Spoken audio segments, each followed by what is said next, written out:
So the Moccamaster has been around for a long time. It's pretty much replaced the old school traditional American filter coffees that we're also familiar with. The only problem is that not many people know how to use the Moccamaster.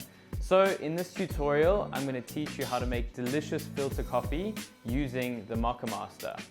I'll just put a quick disclaimer out there. I don't profess to be the scientist of coffee or anything of that sort. I simply just really love making coffee. I've fortunately had the privilege to work in some really great cafes and also to work in a roastery under some super intelligent people who have taught me just the ins and outs of making coffee. So first things first, before we get into making coffee on the Moccamaster, the most important thing I need to teach you is brew ratio. So brew ratio is basically the volume of water to coffee in a recipe. There's no point making batch brew just kind of willy-nilly or on a whim.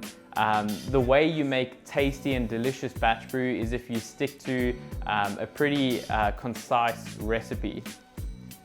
So basically we want to stick within a 14:1 or a 16:1 brew ratio. So for this recipe, we're using 600 ml of water to X amount of coffee. The easiest way for you to calculate that, if we're using the brew ratio of 16:1, is just to say 600 ml divided by 16 equals 37.5. And so that's the recipe I like to stick to when I make filter coffee using the Moccamaster. So at this point, you're probably wondering, okay, what grind size are we using? So for me, a home brewer who uses a Baratza Encore, I'd recommend using between 12 to 14. If you've got an EK, if you're using it in a cafe, or if you've got an EK at home, I'd recommend using about 8.9. So now that we've sorted out our grind size, we're just gonna weigh out our coffee. So you're just gonna get your scale, you're gonna tear it, you're gonna grab your coffee and weigh out 37.5.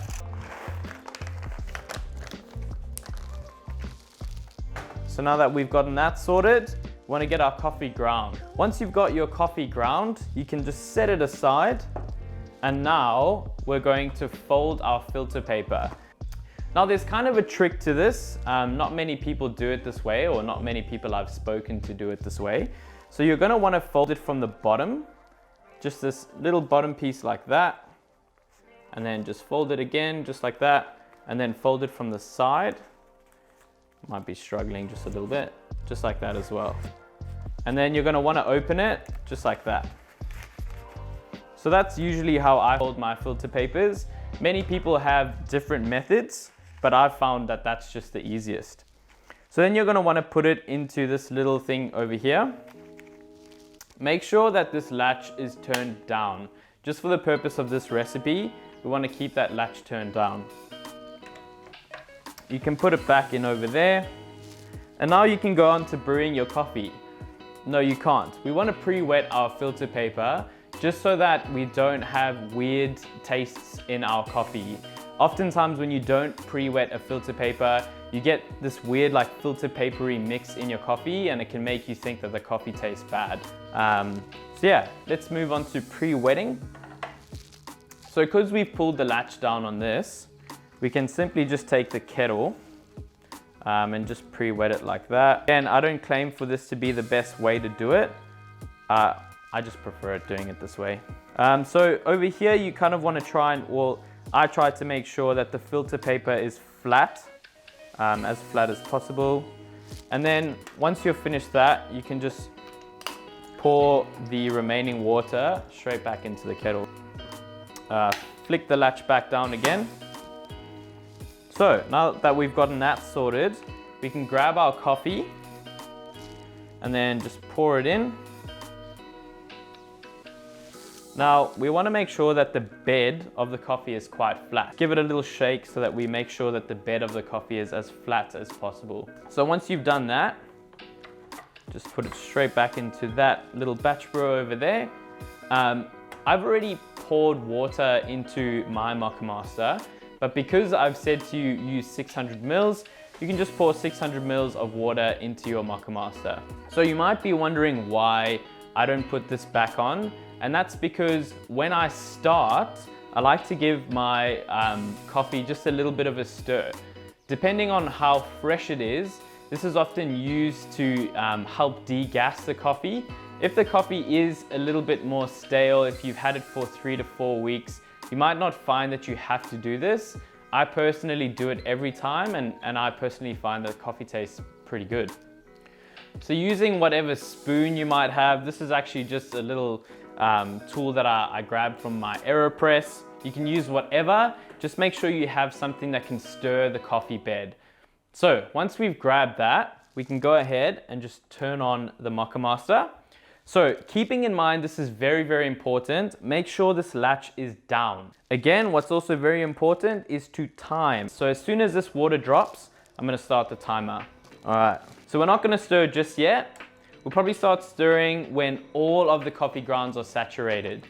So I'll just give that a nice, gentle stir.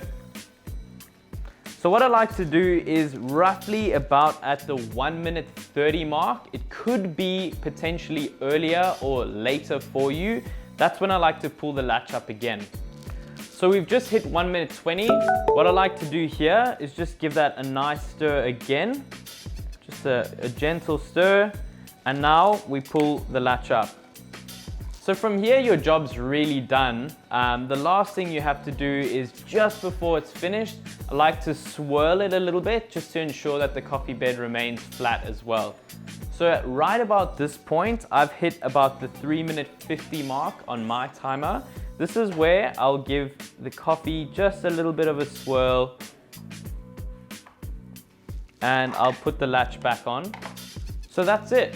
Pretty much done. My timer has stopped at 4 minutes 30, and that is where we want to be. We want to be between, just going back, as I said earlier, between 3 minutes to 4.5 minutes. Mine stopped at 4:36, so I might want to consider going a little bit coarser in future. If you have any questions, leave them in the comment section, or you can direct message me on Instagram. I'm not famous yet, so I can respond to your direct messages and questions.